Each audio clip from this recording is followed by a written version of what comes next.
नमस्कार दोस्तों, Venus company का गर्म पानी का गीज़र है और इसका प्रॉब्लम है अभी ये ऑफ कंडीशन में है।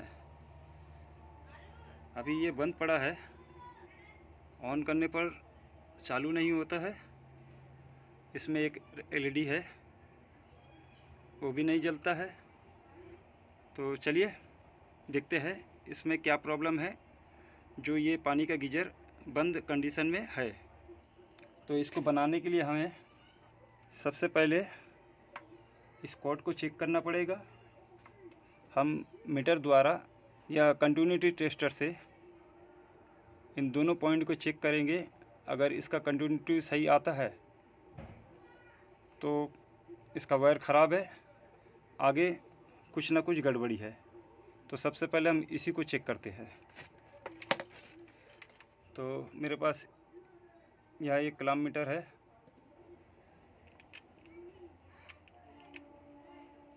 तो दोस्तों, हमने मीटर को कंटिन्यूटी मोड में रख दिया है और मीटर के दोनों प्रो को हमने ले लिया है।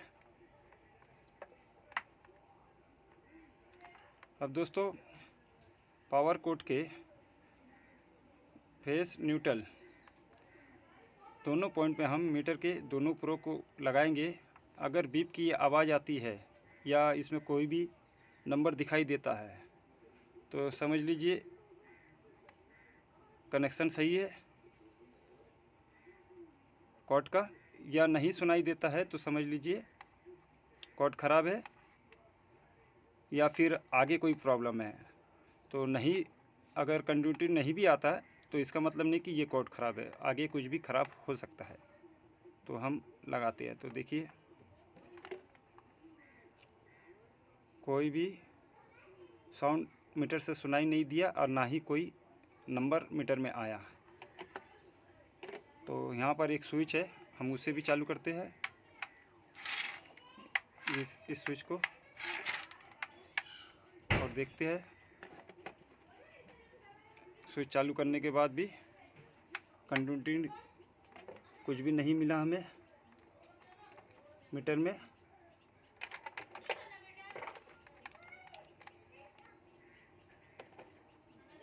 इसका मतलब या तो ये पावर कोड ख़राब है या फिर इसके आगे अंदर कुछ ख़राब है।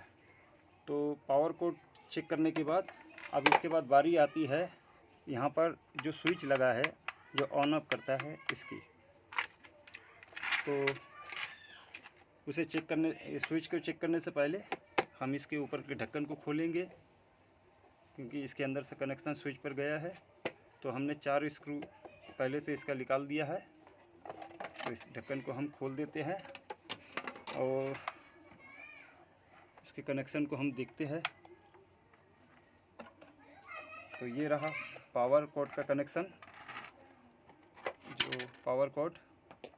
तो हम सबसे पहले इस कनेक्शन को चेक करेंगे और पावर कोड की कंटिन्यूटी को चेक करेंगे। तो मीटर को फिर से हम लगाएंगे और इसकी एक एक पॉइंट की कंटिन्यूटी को हम चेक करते हैं।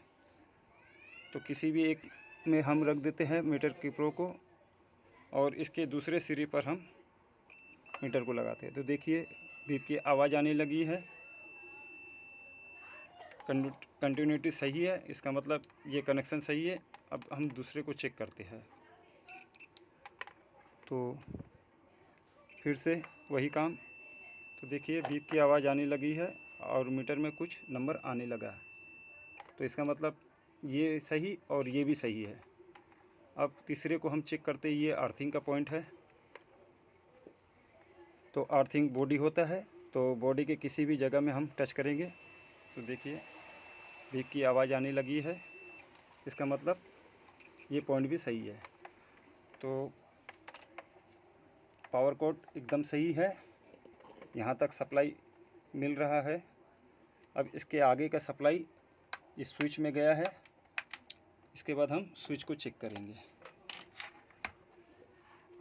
तो स्विच को हम खोलेंगे, तो स्विच को हम बाहर करेंगे तो ये पुश वाला स्विच है। इस तरह से रख के हम स्क्रू ड्राइवर फंसा के बाहर करेंगे तो ये निकल जाएगा। तो ये निकल चुका है, आप देख सकते हैं। और दोस्तों, स्विच निकालने के बाद क्या हालत है इसकी देखिए, ये पूरा जल चुका है।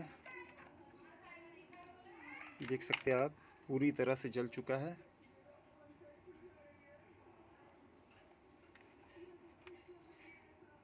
इसका मतलब ये स्विच ख़राब हो चुका है, अंदर से भी जल चुका है और बाहर से वायर को भी जला दिया है।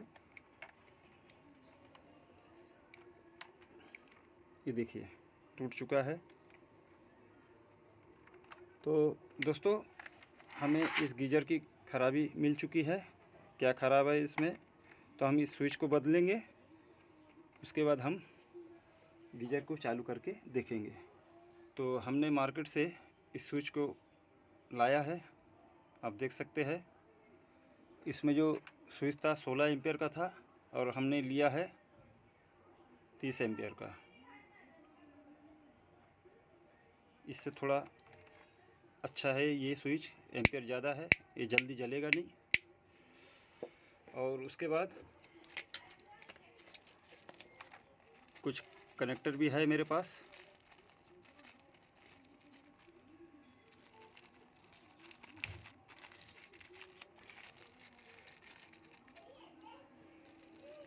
क्योंकि इसका कनेक्टर पूरी तरह से जल चुका है, तो हम नए कनेक्टर को लगाएंगे।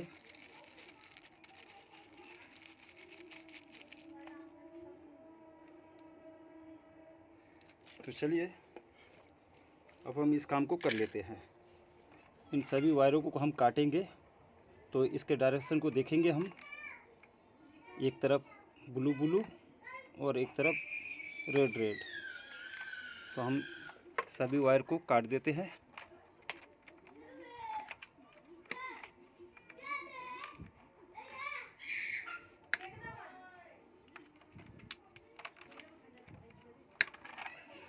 अब दोस्तों,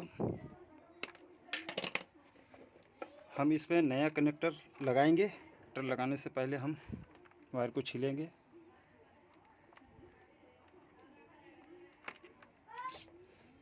तो हम चारों वायर को थोड़ा थोड़ा मुंह की तरफ से छील लेते हैं।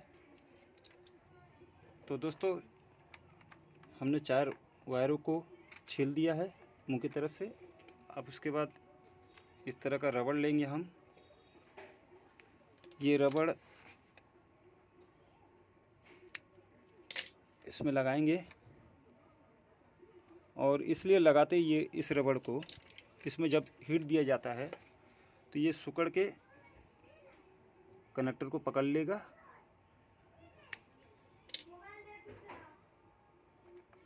तो इस रबड़ को हम लगा देते हैं।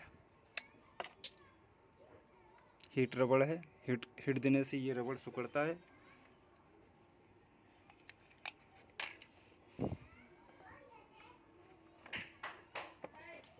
अब उसके बाद एक एक करके कनेक्टर लेंगे और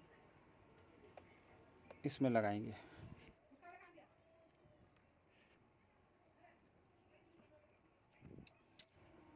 तो कनेक्टर को लगा देते हैं हम, इसके बाद इस वीडियो में आते हैं। तो दोस्तों, हमने चारों वायर के कनेक्टर को लगा दिया है। अब इस पाइप को हम थोड़ा सा हीट देंगे तो ये बैठ जाएगा। देखिए ये चिपक चुका है, और अब ये ऊपर की तरफ नहीं जाएगा और ना ही एक दूसरे से शॉर्ट होगा।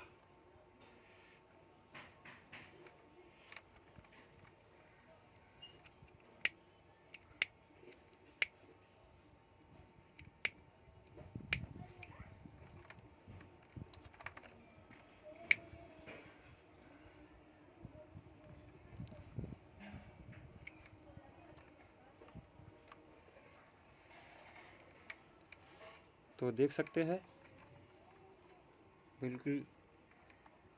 बिल्कुल अच्छी तरह से हमने कनेक्टर को लगा दिया है। अब चलिए हम स्विच को लगाते हैं। तो रेड कलर के दोनों वायर को लेंगे, ऊपर नीचे करके एक एक को लगा देंगे।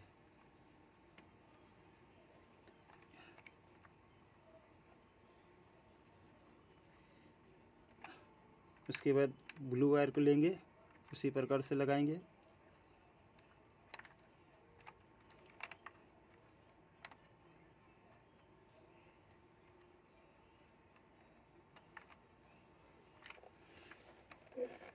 तो दोस्तों स्विच का कनेक्शन हो चुका है। अब स्विच को हम अंदर की तरफ पुश करेंगे और जब स्विच को लगाएंगे तो ये जो निशान है, लंबा निशान, ये ऊपर की तरफ रखेंगे। ऊपर की तरफ मतलब गीजर घूमेगा जब, ये नीचे की तरफ रहेगा। तो ये ऑफ है, ये ऑन है, तो हम इस तरह से घुमा देंगे स्विच को और इसके अंदर हम पुश करके फिट करेंगे। तो दोस्तों स्विच फिक्स हो चुका है अपनी जगह पर। अब इसके ऊपर का हम ढक्कन लगा देते हैं। तो दोस्तों ढक्कन को हमने लगा दिया है, पूरी तरह से हमने फिट कर दिया है। अब चलिए ये बना है कि नहीं हम इसे चेक करते हैं। तो इसके लिए हमें फिर से मीटर लेना पड़ेगा और कंटिन्यूटी मोड में हमने सिलेक्ट करके रखा है पहले से। अगर ये दोनों बीप बजता है तो समझ लीजिए ये पानी का गीजर, जो गर्म पानी का गीजर है, वो बन चुका है। तो देखिए ये बजने लगा है मीटर में, तो मीटर में। और स्विच को मारते हैं, स्विच मारेंगे तो ये ऑफ़ हो जाएगा और स्विच ऑन करेंगे तो फिर से बीप बजने लगेगी। तो देखिए स्विच ऑफ करने के बाद बंद हो चुका है बीप, और स्विच ऑन करने के बाद बीप की आवाज़ आने लगी है और मीटर में रीडिंग शो करने लगा है। तो दोस्तों अब ये पानी का गीजर बन चुका है।